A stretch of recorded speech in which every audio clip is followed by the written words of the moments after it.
साथ शुभांकर सेन साहब हैं, एमडी और सीईओ है सेनको गोल्ड के। उनसे बात कर लेते हैं उनके आईपीओ को लेकर और फिर गोल्ड मार्केट का आउटलुक भी उनसे लेंगे। शुक्रिया शुभांकर आपका एक बार फिर से, हमेशा के लिए आप हमारे लिए वक्त आपने निकाला। सबसे पहले आपसे आईपीओ थैंक यू। पर बात करेंगे।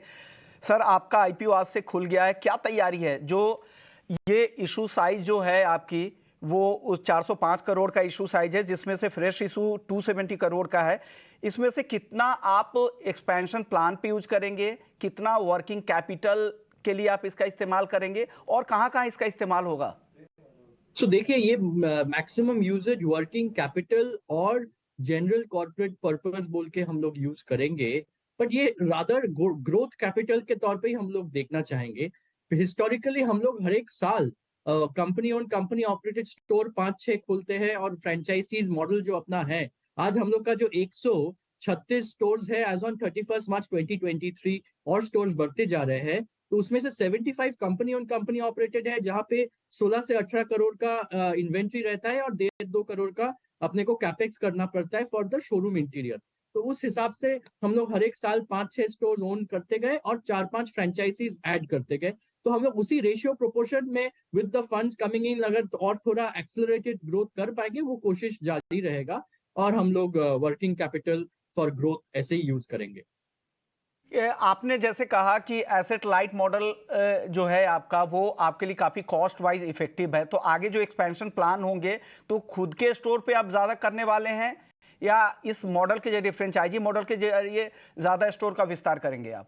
देखिए, एसेट लाइट हम लोग का फ्रेंचाइजी मॉडल के कारण ये एसेट लाइट हो जाते हैं, और हम लोग का जो रिटर्न ऑन कैपिटल या रिटर्न ऑन नेटवर्थ जो है in terms of comparison with the fellow jewellery industry, we are on the better side. हम लोग का अच्छा रिटर्न आ जाता है। तो फ्यूचर के बारे में तो हम लोग ज्यादा नहीं बोल सकते हैं, पर हम लोग का अगर आप रेशियो देखें, मोटा मोटी 50-50 रेशियो में हम लोग का ओन स्टोर और फ्रेंचाइजी स्टोर चलते हैं, क्योंकि फ्रेंचाइजी में we look for good partners के लिए। फाइनेंशियली स्ट्रांग नहीं होना चाहिए, सेनको का गुडविल उनका हाथ में देंगे तो वो लोकल मार्केट में उसको कैरी फॉरवर्ड करके ले जाएंगे। तो we will want to continue with the past trend, वैसे ही चलेंगे। हर हर स्टोर के हिसाब से अगर मार्जिन बोले तो सर, किस तरह के फ्रेंचाइजी स्टोर से किस तरह के मार्जिन आप लोग क्लॉक करते होंगे, और जो आपके खुद के स्टोर से वहां पर मार्जिन किस तरह के हैं?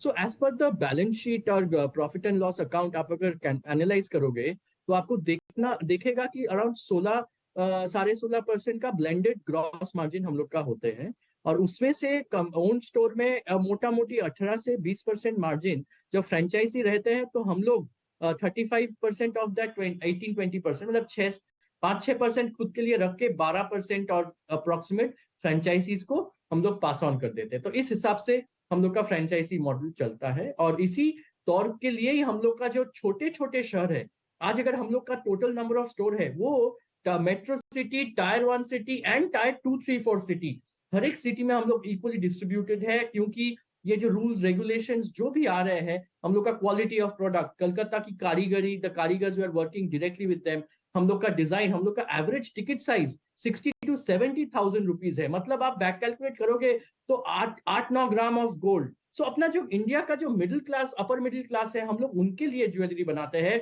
फैलावट, दिखने में हैवी, वजन में कम, और उस हिसाब से हम लोग सब जगह पहुंचने का कोशिश कर रहे हैं।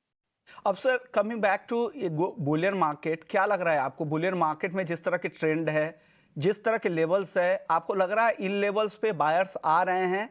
अगर हिस्टोरिकल जो डिमांड होते हैं, उन डिमांड से अगर आप कंपेयर करें, तो क्या इस प्राइस पर एक बाइंग लेवल कम हुए हैं? क्या बायर्स कम आ रहे हैं क्या?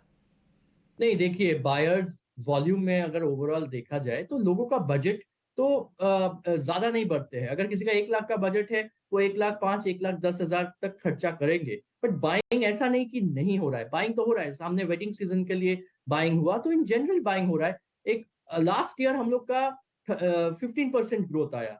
द ईयर बिफोर दैट, जो सेकेंड वेव ऑफ पैंडेमिक वाला ईयर है, उसमें 35% ग्रोथ आया। तो वो था वॉल्यूम का ग्रोथ, क्योंकि वैल्यू में उतना गोल्ड प्राइस इंक्रीज नहीं किया था। मगर जब गोल्ड प्राइस इंक्रीज हो जाता है, तो हम लोग वैल्यू में ग्रोथ दिखता है, वॉल्यूम में भी उतना ग्रोथ नहीं दिखता है। तो इस हिसाब से अब बाइंग हो रहा है। और आपको एक मजे का बात बताऊं, 2007-8 में मैं बिजनेस ज्वाइन किया, हम लोग का टर्नओवर था 134 करोड़। आज हम लोग जब बात कर रहे हैं टर्नओवर 4,000 करोड़ क्रॉस कर लिए। सो 30x ग्रोथ हुआ है बिजनेस का।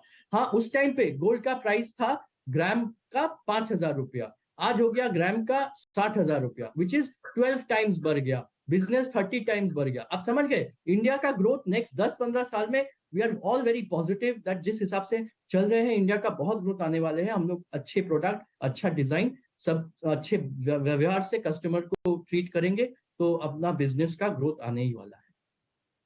सवाल आपसे शुभंकर सेन जी होगा, गोल्ड प्राइस को लेकर आपका आउटलुक क्या है? क्या लग रहा है जो करंट लेवल है हाल के रिकॉर्ड से? अब अगर आप देखें तो एक अच्छा हेल्दी करेक्शन भी आ चुका है। रिकॉर्ड से करीब करीब 3,500-4,000 रुपए नीचे भाव है, करीब 4,000 रुपए का नीचे का भाव है। क्या लग रहा है इन लेवल्स पे खरीदारी करनी चाहिए और आगे किस तरह के प्राइस रहेंगे? छोटा जवाब दीजिएगा। छोटा जवाब यही है कि प्राइस रेंज बाउंड होगा, ये प्राइस में खरीदारी कर सकते हैं। मे बी नीचे के तरफ और 2-2,500 रुपया जाए, ऊपर ऊपर के तरफ भी 2-2,500 रुपया जा सकता है। तो एक रेंज बाउंड चलेंगे लॉन्ग टर्म के लिए। तो हर टाइम हम लोग को खरीदारी करना ही चाहिए। शुभंकर सेन साहब, और